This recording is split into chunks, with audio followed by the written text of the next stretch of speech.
পুজোর আর 1 মাস বাকি, কি মজা হচ্ছে আমার। এখন 1 মাস বাকি, অনেক সময় আছে। তুই এরকম কেন রে? ও আর বলছি, কাকু কাকিমার জন্য একটা ভালো শাড়ি আর পাঞ্জাবি দেখে রেখেছি, ওটা কিন্তু একটু মনে করে কিনে দিস প্লিজ। ওই প্রতিবার পুজোর আগের দিন গিয়ে কিছু পাওয়া যায় না, যা খুশি তাই কিনে নিয়ে যাস। আরে অনেক সময় আছে, কিনে দেবো, সব কিনে দেবো। ফিরে গেছে কত বোবা টানেলের গলা চিরে। পুজো আসলে মনটা কি ভালো হয়ে যায় না? আমার তো খুব ভালো লাগে। আরে বাবা, এত মাতামাতি করার কি আছে, পুজোই তো। তুই এরকম কেন রে? পাচ্ছিস না একটা, পাচ্ছিস না? এই রাখ না, একটা পুজো পুজো গন্ধ পাচ্ছিস না? একদম পাচ্ছি না। তোর না, তোর দ্বারা কিছু হবেই না। শুধু তখন থেকে বলেই যাচ্ছে, এই ছেলেটা না সারাক্ষণ শুধু ফোনেই গুছে থাকে। কিরে, পুজো চলে এলো তো, এত ঝিমিয়ে আছিস কেন?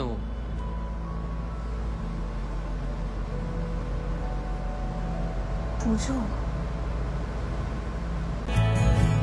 কি হবে? পুজোই তো।